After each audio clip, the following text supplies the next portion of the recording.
Are you just gonna hold that the whole time? We were trying to figure out the lighting.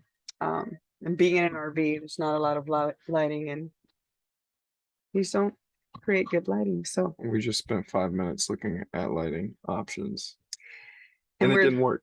yeah, our kids are sleeping the main part of the RV.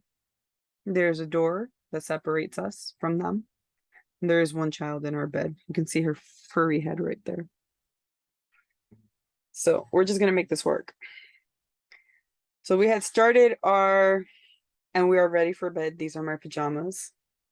Our plans were to wake up. And I look this good as I'm going to sleep. I mean, look at this hair. It's beautiful.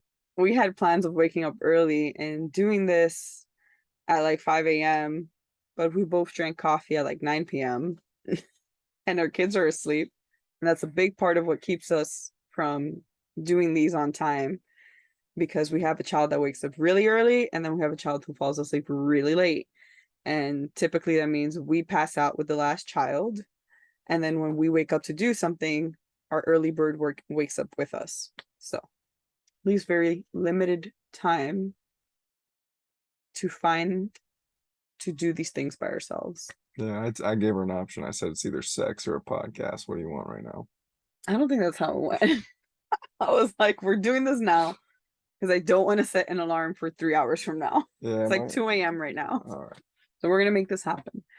So we started first as doing Instagram lives on our joint account, Jacille and Alex. And initially we had talked about creating a podcast and uploading them on YouTube's, but because we were doing the lives, we had to set up the computer and then download it and the podcast and all this and blah, blah, blah. And my podcast manager, my YouTube manager wasn't uploading anything. You know what's funny is I was listening to what she was saying and I was like, you have a podcast manager? And I realized she was referencing me. And basically my strategy was just collecting all this good content to drop it soon. We're like 15 videos in and he has yet to edit a single video or a single podcast. And I said, I'm going to help you out. We're going to start again and we're going to simplify this. We're just going to make a video, no edits. And in the video, we will take clips to put onto the Instagram live. And then the podcast is also recorded within the video. So here we are. So as we get better at navigating all the editorial portions of digital media that we're coming into, we will figure it out. We will get better. Yeah. But for now, Jacille will not wear bedtime clothes. I mean, I can't promise that actually. But yeah, for now, we're just like, what works best? How can we make this happen without getting too fancy with all the frilly stuff? So here we are showing up as best as we can in this moment of life. The Alex and Jacille podcast. And we're going to work on that. Jacille and Alex podcast. So the topic that was on my mind to talk about this time is we were driving from Texas to Virginia, well, North Carolina to Virginia.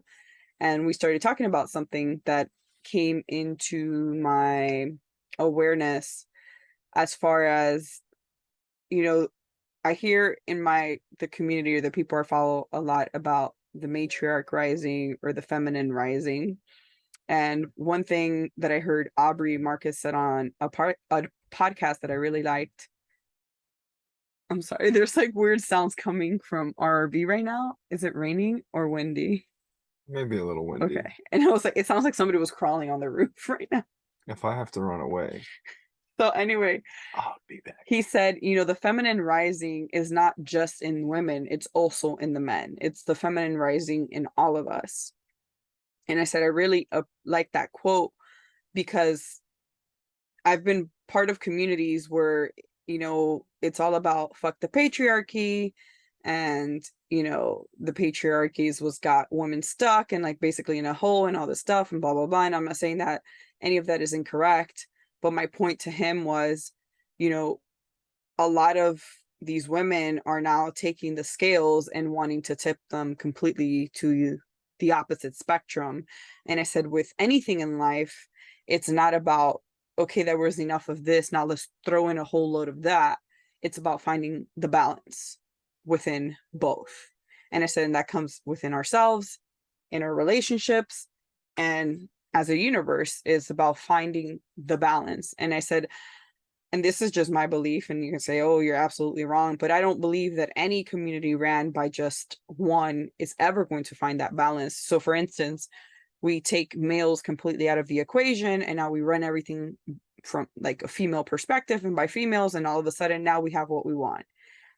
I don't believe that's true. I believe that we must always seek both sides, the light and the dark, and the feminine and the masculine, and the yin and the yang, to find that Duality balance. wins. Yes. So that was a lot of what our conversation was based on, was how do we find this balance? How do we return to, balancing these scales so it's not just tipping one way or tipping the next way? And then how do we raise our children to understand that?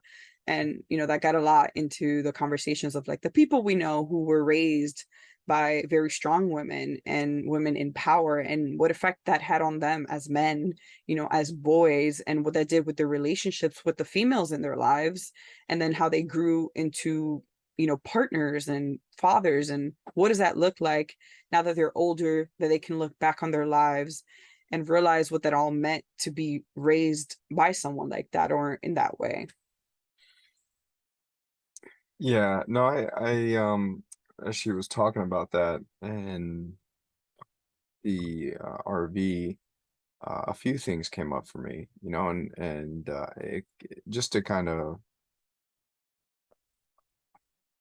add on to her message, and I break it down in the terms of like for me as a men's coach and talking with other men, uh, we are really working. I say we, the men that I know and myself, are really working on having a balance between the masculine and the feminine, right? There's a saying that Dewey Freeman uses often, is like, you don't want too much structure and no softness, but you don't want all softness and no structure, right? And Jacil's mentioned that it's like a cup, I'll use coffee because I like coffee. So it's like a cup, and you need that structure, that outer ceramic structure, to contain the coffee. If you don't have a bottom or something's cracked, right, it's gonna fall out. And if you don't have a cup and you just have the coffee or the softness, then you have nothing to hold that softness. So it's about that balance, and that's what immediately came for me, is like the resistance that comes with that. And um, that resistance comes from like that conditioning, right, from uh, decades ago or years ago, that men were only supposed to be masculine and men were not supposed to feel or express their emotions, that that's not manly. And now being that man, what's funny is I grew up around a lot of women, and my dad was not a very emotionally attached um man to us. He had to provide. He financially provided, and the motto "happy wife, happy life," that concept, it was like, hey, the feminine, they're on this pedestal. I say feminine, but the woman, she's on the pedestal, whatever she wants, like that's whatever she wants, that's what goes. And so, like, growing up with three older sisters, I was raised more into a feminine household. And um I guess I was more emotional growing up, right? And so, like, I didn't have healthy control of my emotions. But as I was, my dad, seeing this, kept, pushing me to try to get in my masculine. And that took off into like the military, and being more in my masculine a lot of the times.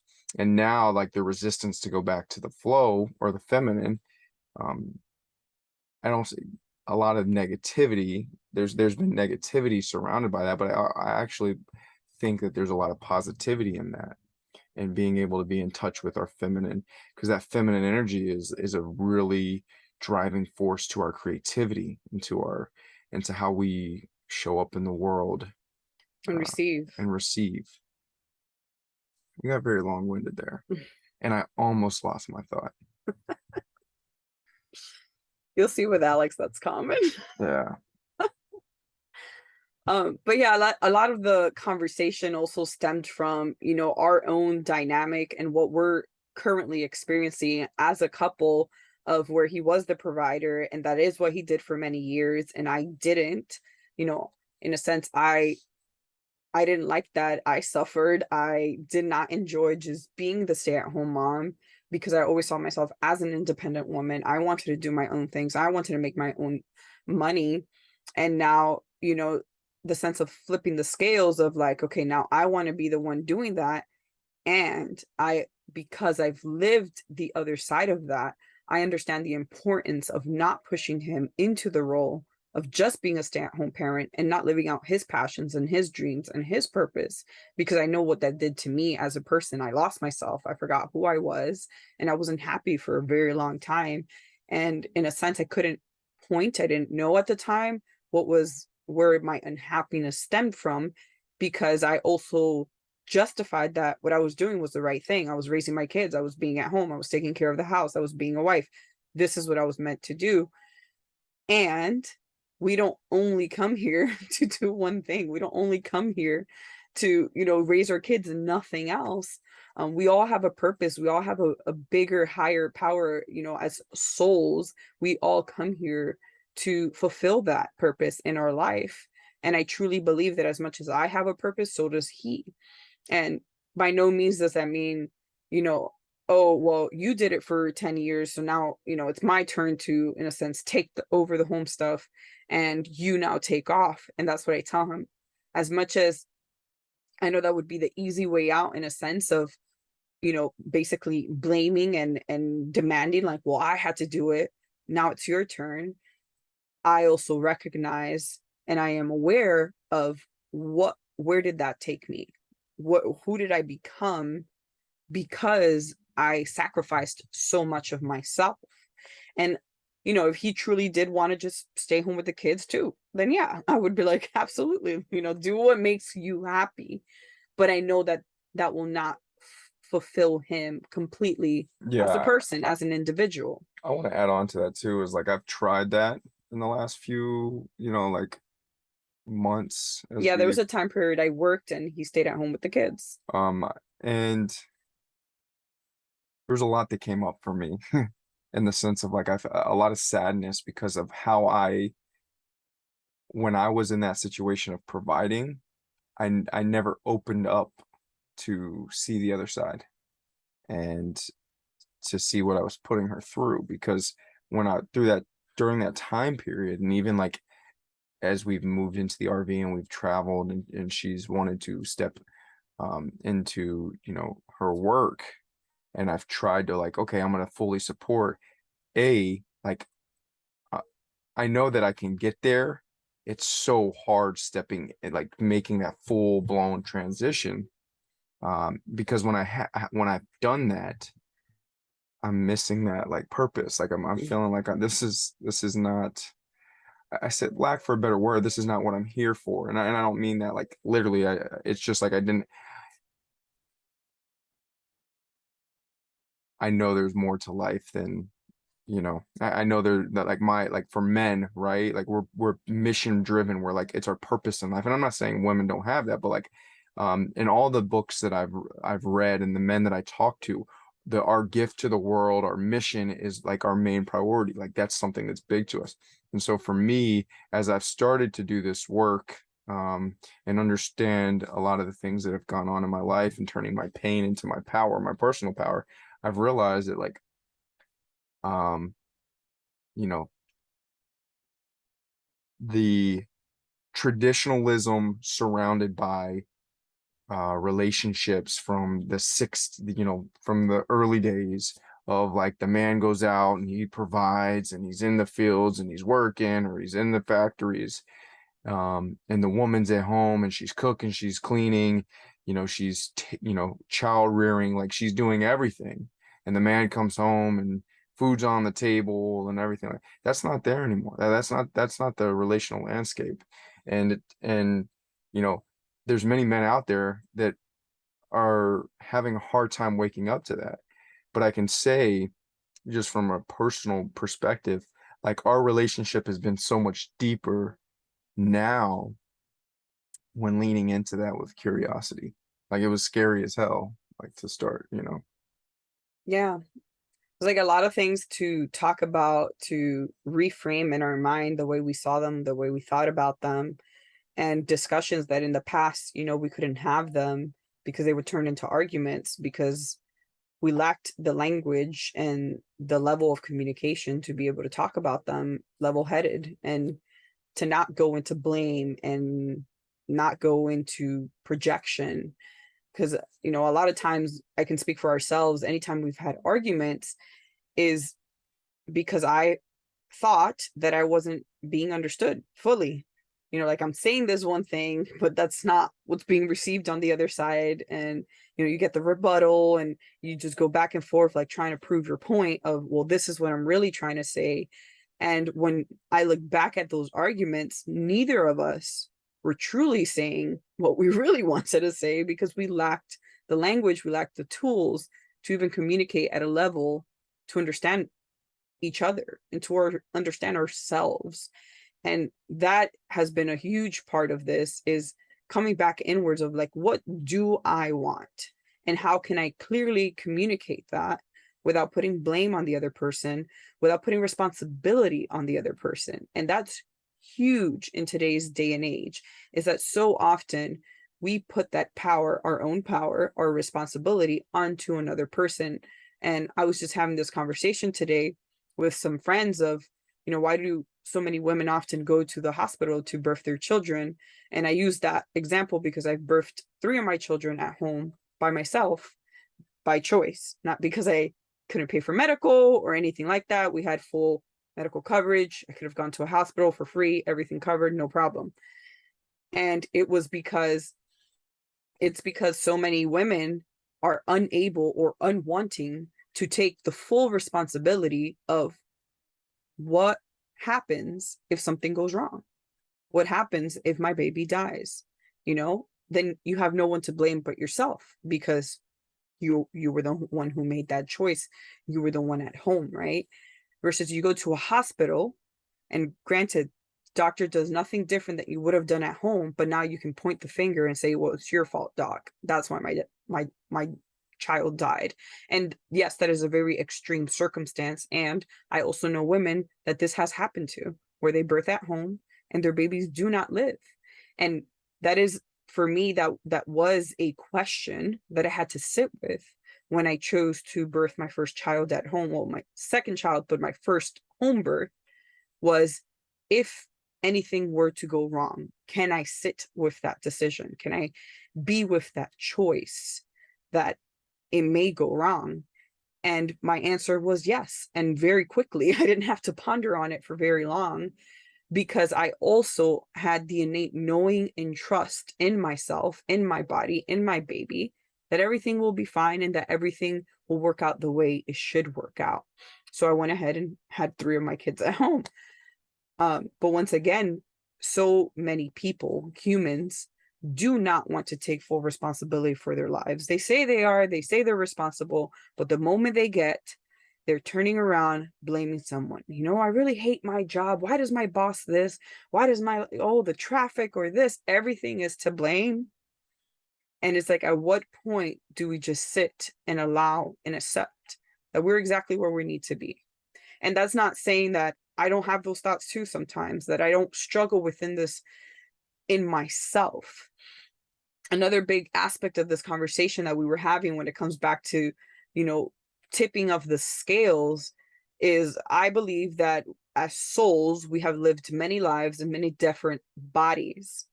And a book that I read that really changed my perspective and lens on all of this was called Your Soul's Plan by Robert Schwartz. And in this book, he works with a team of mediumship. He himself is a hypnotherapist and, some other people.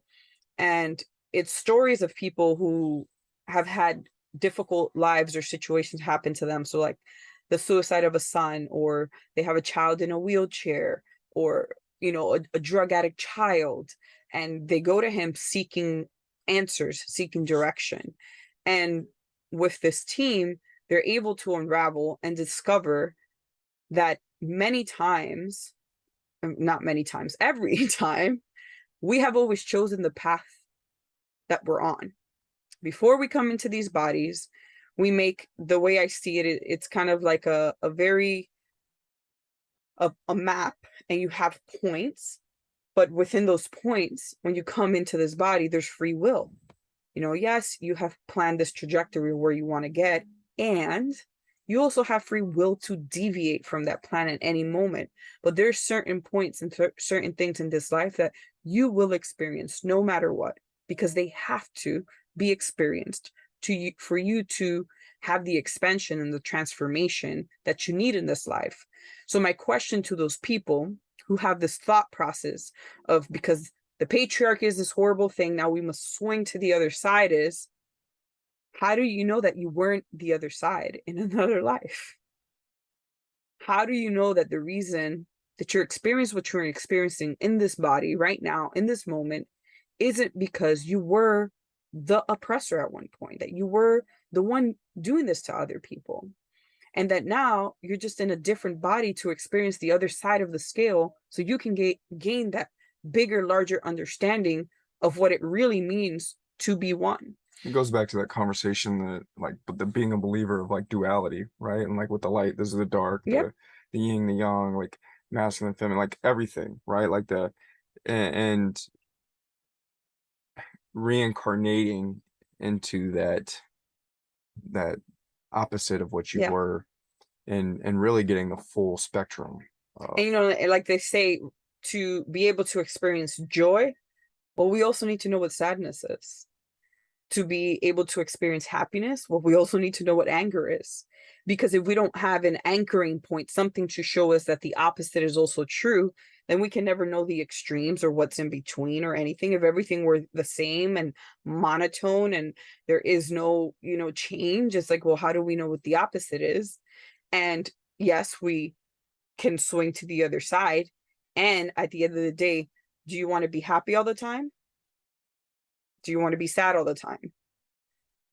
And the answer to both of those is no. And I was talking to my 8-year-old son about this the other day, because, you know, he was saying like, well, why do we need to experience sadness? And why do we need to experience anger?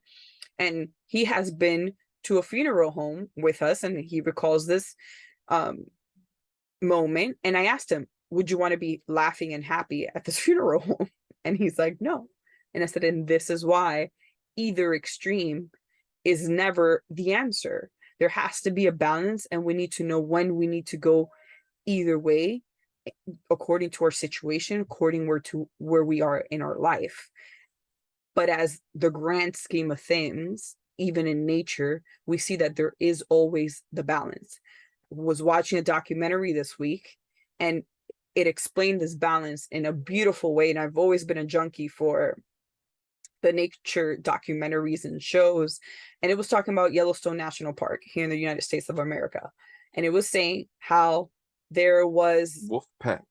yeah, it was talking about how I don't know exactly the years. I want to say maybe in the 90s, there was this uprising against wolves, because all of a sudden people thought that wolves were these horrible creatures, were going around killing, and they essentially mass murdered all of them. And maybe this was a little before the 90s. I think it was the 90s they got reintroduced into the Yellowstone area. Don't quote her on the timeline. Yeah, don't quote me on the timelines. I don't know. Look it up. But basically, the wolves, it came to the point where the wolves were all gone. And what also thrives in this area is elk. Well, because there was, you know, they took off that top predator to that elk. What happened was there was too much elk, and there's elk dying everywhere, and there's elk going like way too much for the people to control, in a way that the environment had already perfectly balanced it. And once the wolves got reintroduced, it took a few years, but essentially things returned to their balance. And that is the way I think about all of this. Is it isn't you need to be the one or I need to be the one. Is how do we find that balance? How do we move forward to be able to create the beauty, the synchronicity of what nature already intends for us to live and how we should be. And maybe, it's not an everyday thing. Maybe it's over a lifetime. Maybe it's over a year that we will see that. Um, but always like returning back to balance. So no, I don't believe that matriarchs should now lead the way and men should be forgotten. And one thing I joke with him is, at the end of the day, a lot of these women want a man to fuck. And it's like, do you want a man who just lays there and does whatever you say and has no purpose and has no mission and has no drive? Like, I know I don't.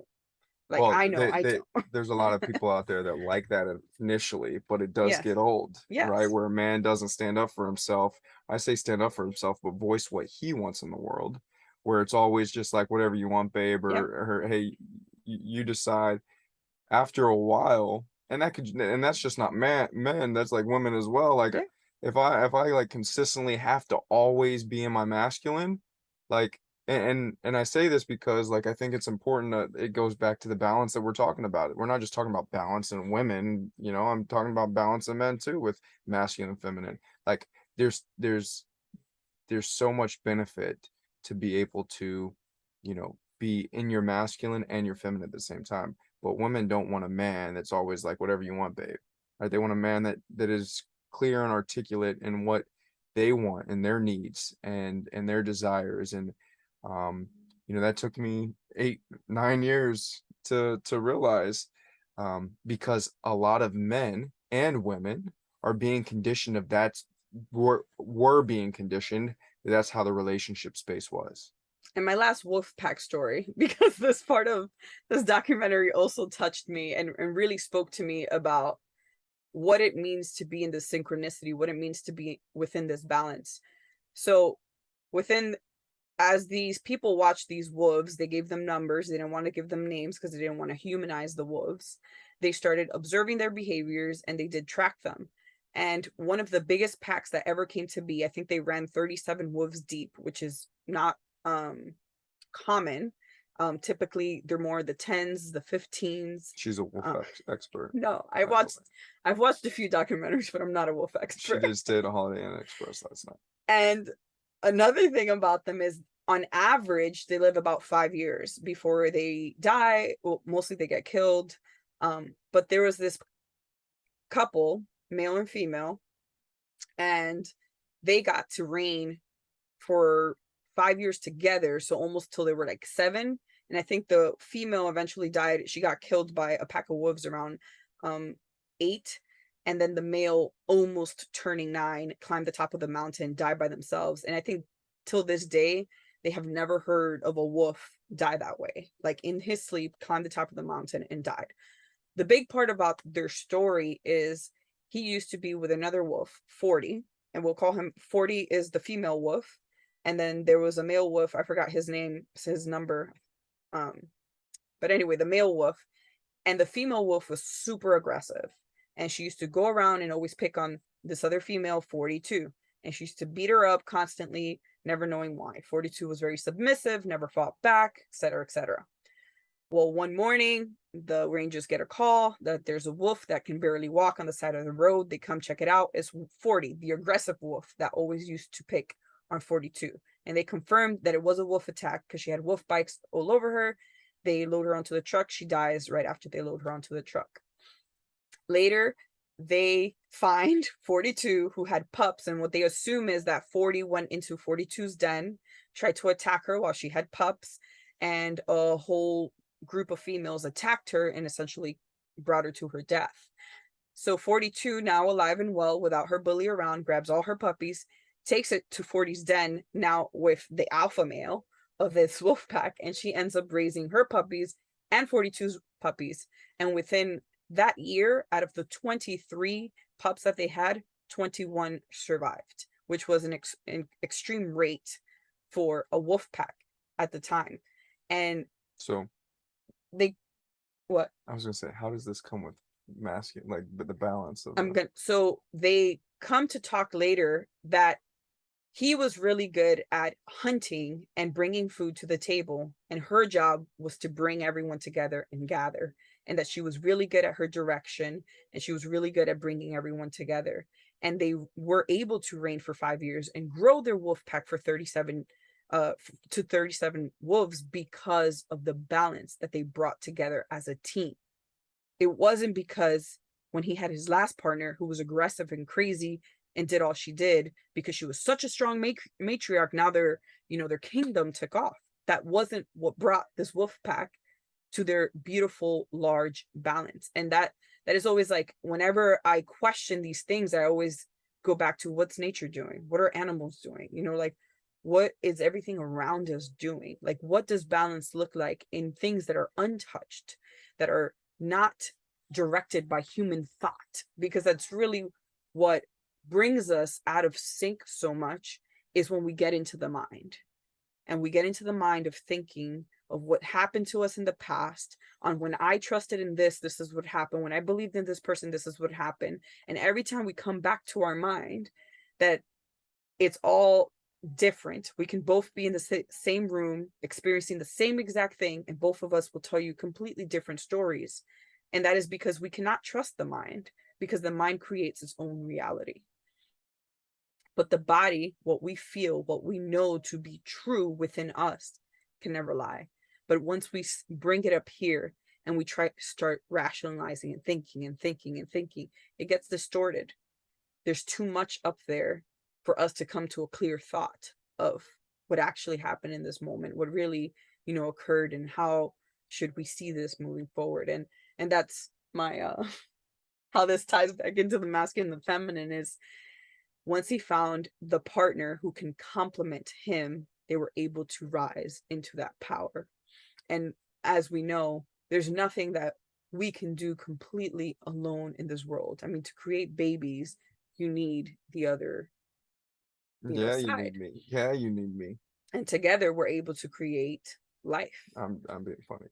But I think it comes back to even looking at like the tribal aspect, right? Like even if you go back to like our early, and I've mentioned this many times with her, but like we as humans actually thrive in the tribe um, framework, right? Like everyone has a role, and it comes together as a team. I'm reading a book. I have it right here, and I'll just like, if you're watching, it's called The War of Art, and it talks about that we didn't start experiencing these identity problems until like the ancient Greek times, when we became our individual, like their individualism came like a to the forefront, because in our genetic, like deep down, like the way we operate is within tribes. And so like I want to take a little bit of from the wolf, and we're talking about wolves, but I want to take a little bit uh from her and turn it to us for a second. Is like we weren't connecting the way that we should have been connecting. Or I don't want to put should, right? Because when you should on yourself, it's not good. We were operating from what we were conditioned a relationship should look like in the early part of our relationship, the first 8 years. And a lot of people, a lot of men that I've talked to have experienced the same things. And most times when we have resistance to things, we want to run the other way. We want to go the easy way. And I've seen a lot of divorces. I've seen a lot of separations. I see a lot of couples splitting. Now, obviously, sometimes those things don't work, and that's the course of action. That's where they need to go.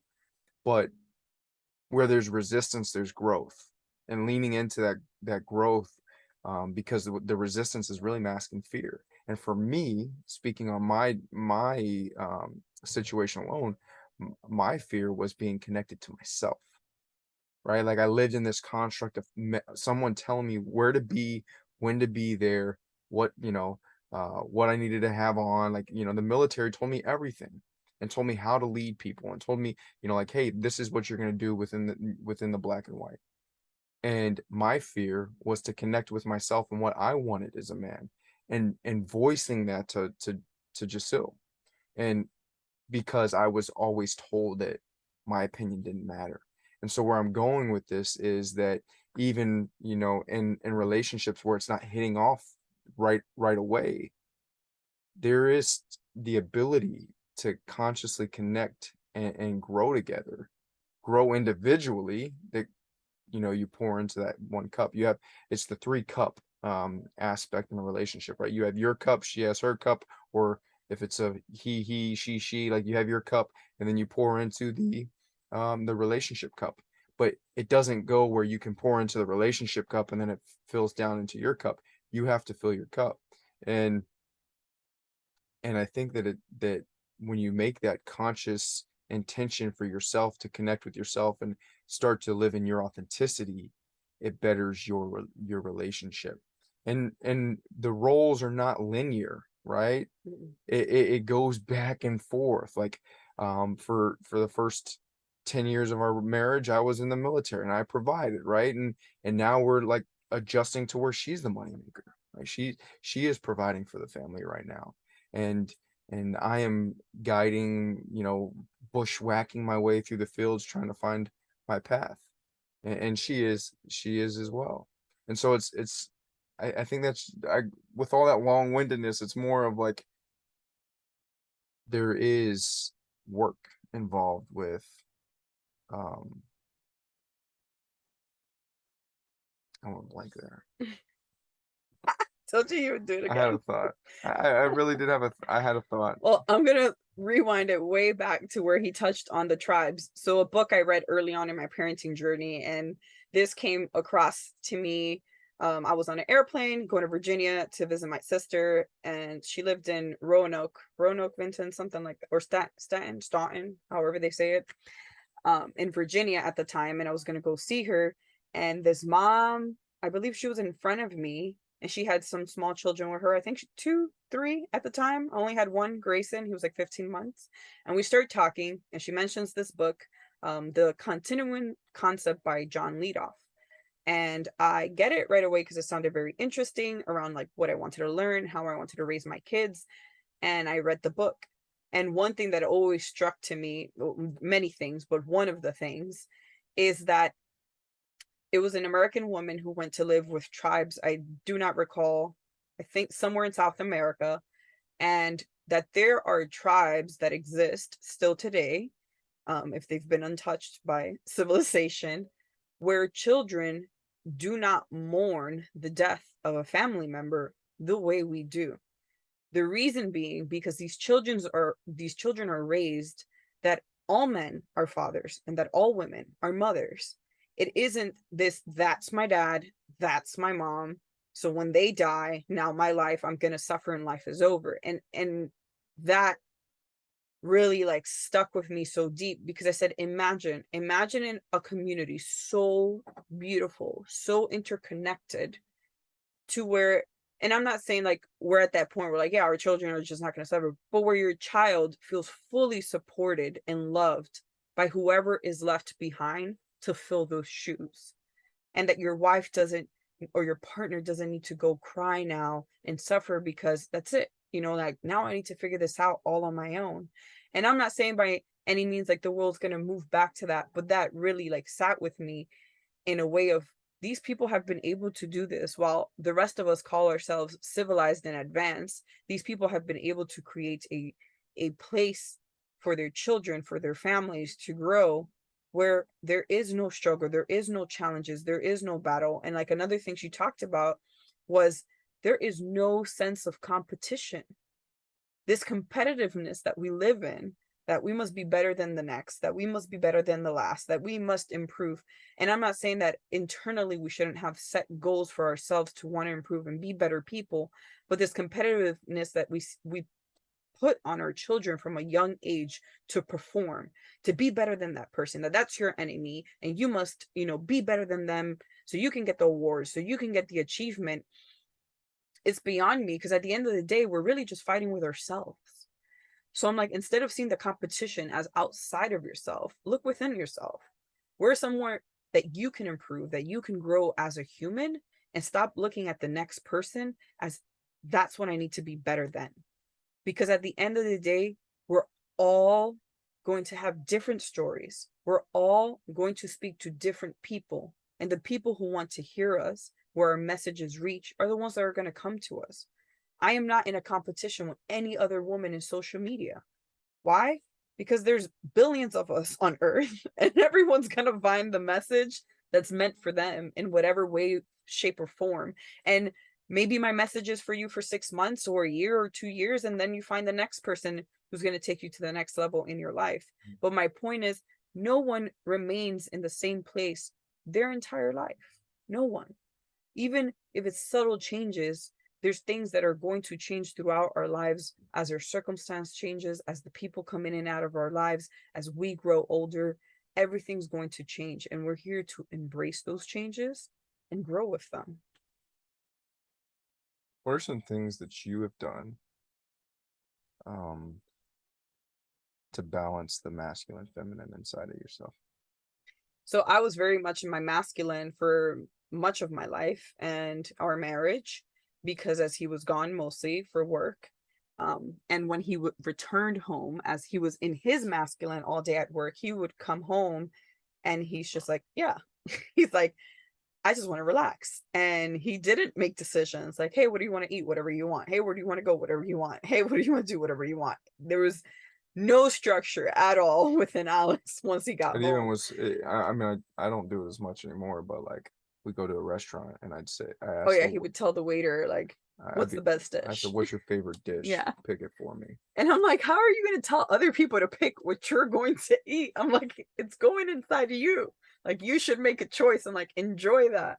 But anyhow, so I was very much in my masculine for before I met him, once I met him, and I stayed in that because once again, when he would come home, he didn't want to provide that structure because he was exhausted from providing that structure all day at work for other people and leading other people. And I didn't get that at the time. Like neither of us got that. So I was just mad because I'm like, you come home and you're just there.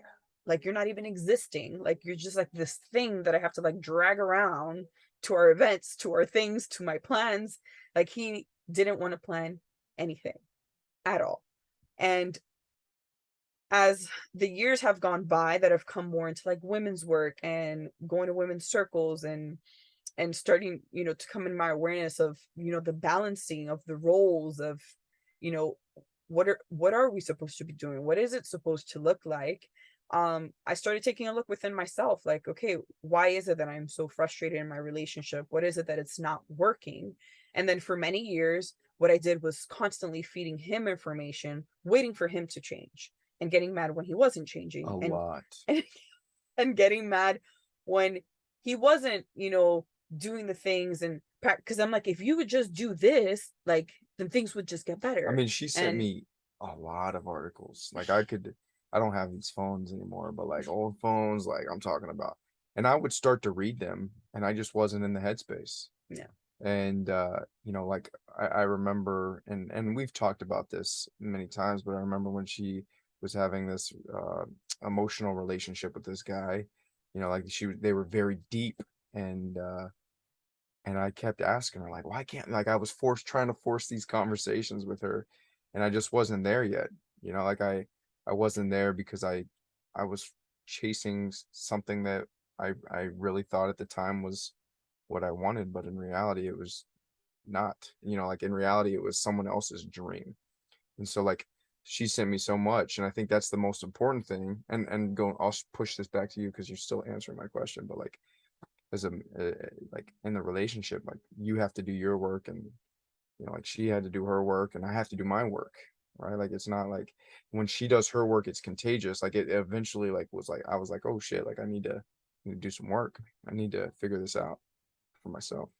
so I essentially reached the point of exhaustion of trying to change someone else, and I realized that I was the one that needed to change. I could not change anyone else. I could not control anyone else. The only thing I can control was myself. So I started focusing on myself. I started doing more things for myself.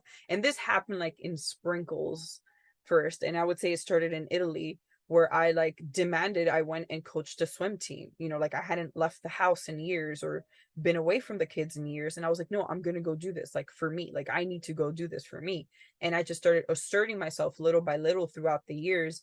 And I think a big turning point for this was, you know, having my first free birth and feeling that power and experiencing that and saying like, holy snap, like I am powerful. Like this is amazing. This is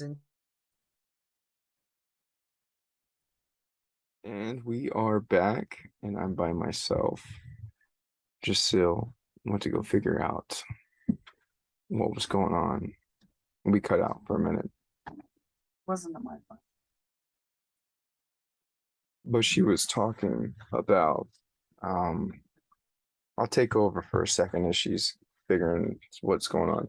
But she was talking about our time in Italy, and uh, she started taking some time for herself. Okay. And there you go. We thought the MiFi went out, but it didn't. It's still working. Okay.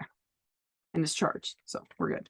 So anyhow, where I was at was I started asserting myself first in little ways of update came up. Not right now.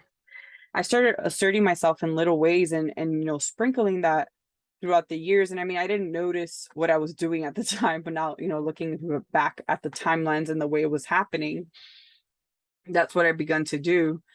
And it really amped up was in 2018. We came back to the States. I would say like in Italy, I felt very like in limbo because in Italy, you know, as an American, there was only so many jobs that I could work. I had 2 little kids. You know, he's working all the time. He's leaving the country all the time.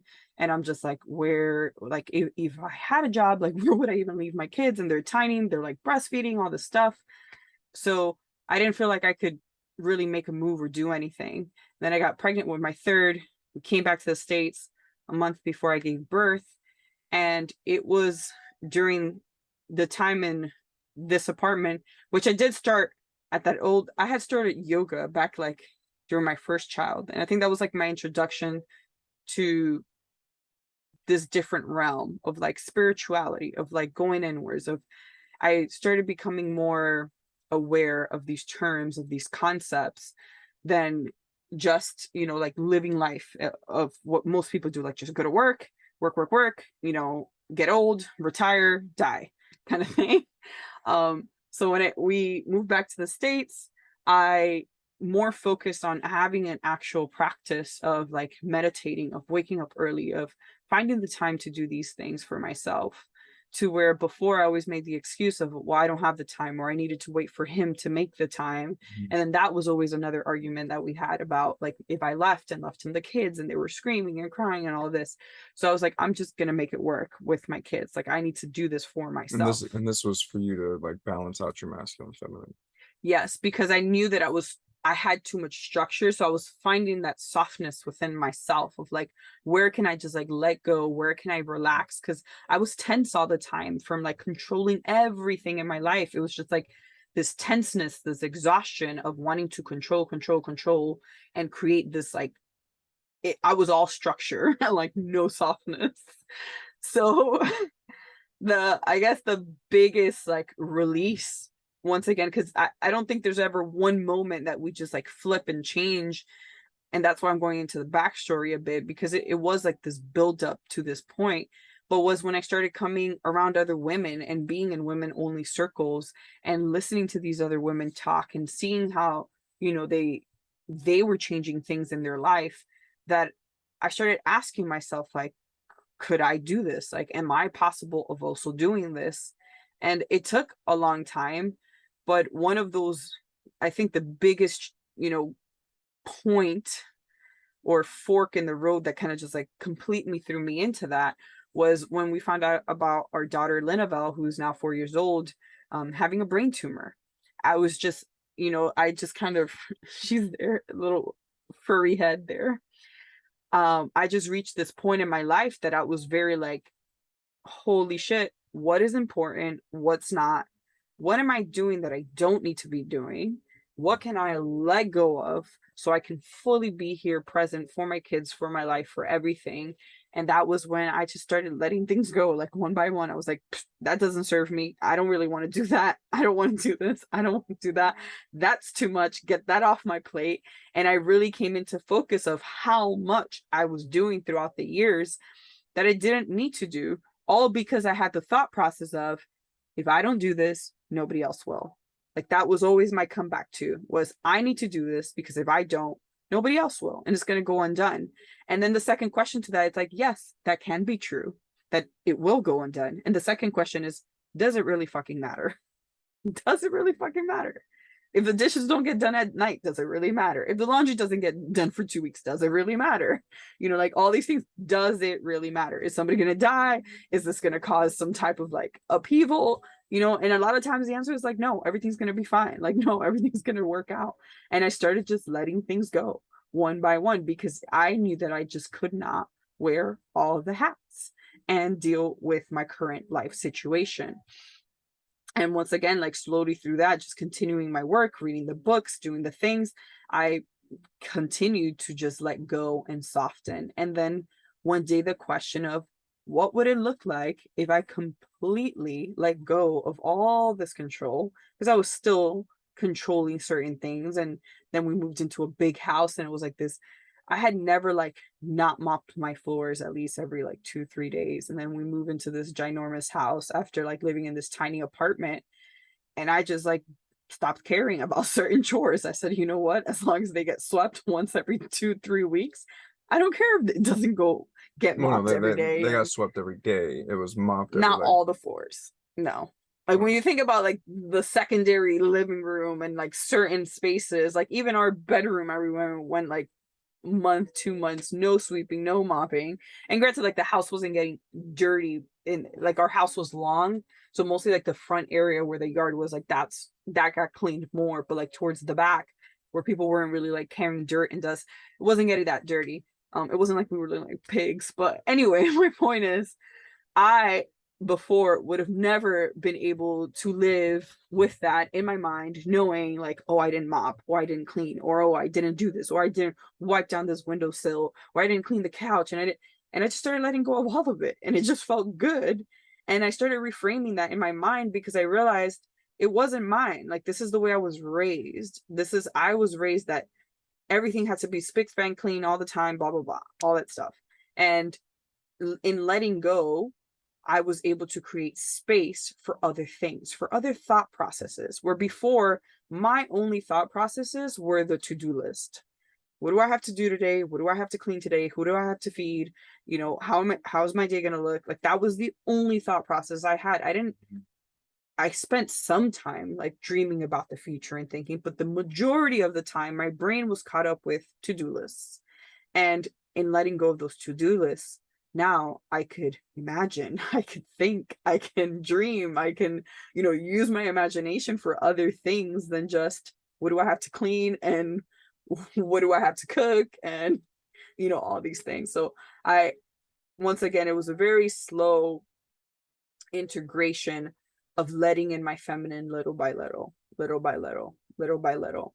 And even more in the past year, with us living in the RV, that was a very intentional move for us of discovering more of ourselves, of going inwards, was also allowing like receiving, right? And being vulnerable. Like you can ask him how many times he's seen me cry. He's probably seen me cry more in the last year than in our entire marriage. And that was because that's been part of my journey, part of my process of like, I need to cry. I know I need to cry. I have a lot of years of not crying, of trying to be strong, pent up inside of me. And I was talking to my older sister about this the other day, and it's because I was very sensitive as a child. Like if you were someone of authority, like a teacher, and you simply came to me and said, "Hey, you spelled that wrong," like that would make tears come out of my eyes. Like not full out cry, but I would be like I did something wrong, and I would cry. Like everything made me cry. And at some point, you know, I got made fun of that, and I got, you know, picked on for that, and I told myself, I was like, I'm not fucking crying. Like, I'm not crying in front of anybody. I don't care what happens. Like, I am not crying. And, you know, I got called many times by my cousins and sisters the stone cold bitch. And heart of stone and all of that. and and a lot of, becoming a mother, like I started softening, but there was still like to other people, it I still had this like wall of like I can't be that with other people, can't be that with my partner, can't show that side of me. That's vulnerability, that's bad. You don't show that to people. And it's like, how much pain do we hold onto because we're too afraid to show that side of ourselves? And, you know, I was like, what would it look like if I just start sharing my pain, if I just start showing this side to people and, allowing other people to see this? And what I've received is just that we all have it, it's all inside of us. A lot of us just put on these facades and shows and masks, and we go about our lives hiding this part of ourselves. And me coming into my feminine has allowed him to rise up in his masculine, and the balance feels so much better because there is no pressure on me anymore. It's we share what we're going through now. We share our experiences. We share all these parts of ourselves. And I can say that in doing so, and me doing it just authentically for myself, he has been able to do this for himself, and we have been able to do it together. And we both have shared things in the past year that for 10 years or longer we had never shared with ourselves. We hadn't, things that he's never shared with anyone. And we've been able to open up that side of us. And I can say, there was a one point in my life that I thought like, we may die and I may never say this to him, like, ever. And now we were able to face, see each other fully. And granted, we never know a person fully, but that is part of our intention now, is to try as much as we can to speak what comes to our mind at all times, to share all parts of ourselves. Because in that sharing, when it's up here, it seems like it's scary for to make it come out. And then it comes out and it's like, okay, that wasn't that scary. Like I thought this person was going to react this way or have this thought and this, and it's we're going to these stories in our heads, and that's where the fear comes up and all this stuff comes up. But we have to try. Like, what do you have to lose in saying it and seeing what happens? And if it doesn't go the way you thought, then oh well, you did it. And that's the thing, is like that expectation, don't put it on the other person. It's like, I want to share this because it's on my mind, not because I want you to change or tell me or react or respond. This is on my mind. This is my truth. And I want to share this from me. And that has, once again, my allowing my feminine to come out and receive and be vulnerable has allowed me to share parts of myself that I thought in the past I would never share with anyone or my partners or anyone in my life. Thank you. That was beautiful. Very beautiful. I was like, we're coming up in an hour and 4 minutes here, and this is a lot longer than I thought it would go. Yeah, you just spoke for like 12 minutes, but it was good. It was like I was actually looking at the time, like, so some people might think I was falling asleep, but I was actually like looking at the time. He needs glasses. He was sleeping. Yeah, I want to just answer that question for myself for a second. And I think you had, not I think, I know you said a lot of things that I just wanted to say, and I can only speak for myself, but I know there's men out there that felt like are going through this as well. And I hope that just me being authentic in how I've handled this and approaching this helps people in that alone. I was not able to hear her in her pain or hold her um, emotions properly before this past year. And a lot of our, and I'm not taking on her trauma by any means or things that she was struggling with. I'm talking more specifically for me, but a lot of our relationship disconnect was my inability to be able to like connect with my heart. I was always here and I was always projecting, but my inability to connect with my heart and really like dig deep into where I was at in a lot of situations got us there. But um energy is contagious, right? Like I think that's a very important piece that a lot of people um should understand is energy is contagious, positive and negative. And if you're focusing on the positive, then positivity is going to come from it. If you're focusing on the negative, the negativity is going to come on it. In the first 9 years of our marriage, there was a lot of negativity, and we always leaned into the negativity. You know, it was insecurity by me. It was um, you know, her not voicing, like how, like that she wanted me to well, I guess you did voice. I don't want to speak for Right. you. Let me just speak for me. My insecurity for me, and um my um fuck it, we're being authentic. Like me going through her phone and seeing her reaching out to other men and talking with other men, and me not really telling her how I like handling that in a healthy way, and me just going with the flow of like, hey, this is how life should be. Like I should be the provider, and I should just stay in my lane. Uh, and I was able to get out of my masculine and start to understand what I needed as a person, as a man, by meditating and by journaling and uh, by really pushing myself out of my head and into my heart. And I did that by surrounding myself with other men. Uh, I am this was a linchpin for me. A year ago, um, a few weeks ago, a year was where I really made the most transformation in my life.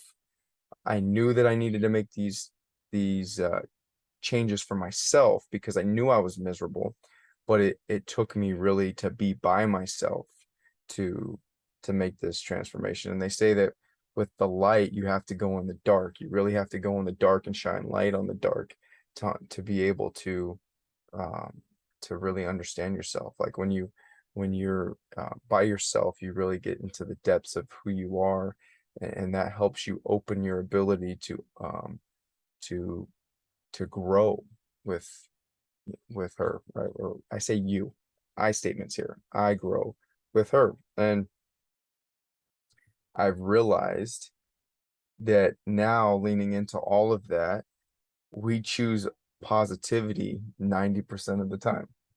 And I will say that, and I think a lot of couples have experienced this or are experiencing this, but like we didn't have sex in the healthiest place, right? I had a thought as I was riding my bike today to work, was what was my relationship to my orgasm?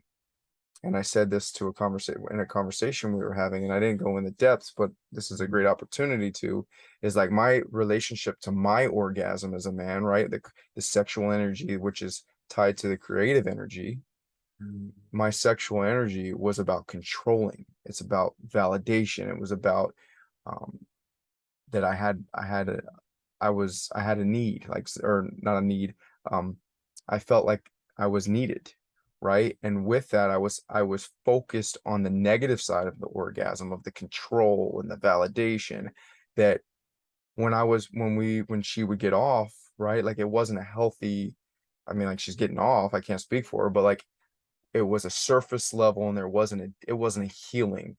And I've come to learn over the last couple of weeks, as I've dove into more sexuality lately, is that orgasm, like the sexual encounter between a couple or even with yourself, is healing. It should be healing. And it wasn't healing in our case because I was doing it from a control aspect. And Setting intention we set before we do anything, right? What is the intention that we're setting in anything we do in life? and you know I mention orgasm, I go straight to sex, is because our sexual energy and our creative energy are tied together. And I lacked so much creative expression in my life and creative energy in my life because I was always following the flow of everything that was told to me. Like this is where I was going, this is what I was doing, this is how I was supposed to live my life. And as I've stepped out of that framework and I've stepped into this life, and starting to see myself in a different manner. It's been tough. And that's the feminine side of it, right? Like I removed myself from there's so much structure to all this softness. And now I'm trying to get back into the balance of structure and softness, because that is where I have found early on in my practice of having some structure in my daily routines for myself. I've come to an even balance internally. So we're gonna explore this, and we're gonna communicate through this. I will credit the Lacey and Flynn show and what they're doing in their podcast of having sex and communicating, conscious relating, and things of that nature, to really taking a step in our relationship. We've been having more sex the last year, more connected sex on my behalf. I can't speak for you, but like it's been the best year of our relationship ever, and it's just the beginning. Like we're in year 11. I don't do math in my head, No, that. I'm being funny. I knew it. We're year 11, and like this is the best that our relationship's been, and this is just the beginning, and we both know that. And so it comes to where we put our focus, positive and negative, and a lot of times there's the resentment that we're afraid to, that not we're afraid, we have not processed properly, and we start to project. I was projecting that, and now that I've come into my awareness, I've been able to meditate and drop into my heart and feel where I'm at, and why does something that she's doing triggering me, or why is something that my son or my kid, my girls, or someone's doing that's triggering me, and being able to articulate that. And many times I've told her, like, hey, I'm not asking you for feedback, I'm just telling you how I feel right now, and vice versa. And oftentimes, like, you just want to be heard, right? And that's how I've balanced my masculine and feminine. I think that's a wrap. It's always a word. It's always a balance, right? And we enjoyed. Like I said, I don't know. We didn't have an intention on where this was going. I thought it was going to be 20 minutes. And we're at an hour, and that's great. This podcast will evolve, and my hair will get longer, and Jasil will not be in. My hair will get longer too. Yeah. We're both on a hair growth journey. Yeah. And I was so stiff, like a body check. And what are you feeling in your body? Oh, I'm not feeling stiff.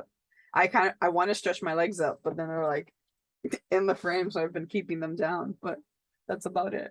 I just want to stretch my legs up. Yeah, I've been feeling like really stiff because the way that this pillow has me, but that's okay. It's because you gotta. You look like you're sweating. Put your boot. I'm not sweating. I don't sweat. I glisten. You have to move your Can you see that on your butt back? Anyways. So you can sit straight. Yeah, that's called an oily nose. That's not sweat. That's what's up. Well, thank you for listening. Please, this is a brand new podcast. Like, listen, share. I think the most important thing is like a review would help. A 5-star. Yeah, what landed for you, what didn't. Comment. Let us know, what are you going through? Any topics you would like us to hit on? I mean, we're gonna just be going down a lot of things. Some things we're talking about from the past, some things we're going to be exploring in the moment, and just the way we process things, the way we communicate now, because it was something that neither of us saw or heard or knew from the people around us. Like, we honestly didn't know how to communicate, and we kind of had to like go run to different groups to figure out how to communicate and then bring it back to the relationship. One big thing that we talked about before we started our IG lives was, how do we combine, what men are doing in their men's group and what women are doing in their women's group into the space of the relationship? Like, how do we do this together? How does it look together?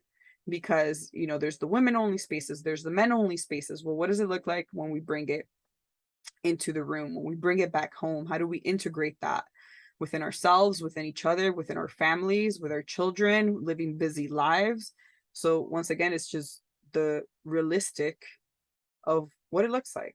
How do we work through it? And so lots of more conversations about how we're making this function within a family unit and living in an RV. All right. We just spoke a little extra. It's time to go get busy. Have a good night. Or morning. Or afternoon. Wherever you are. It's morning time. Well, not for everybody. You don't know when people listen to this. All right. Bye. Jaceel and Alex checking out.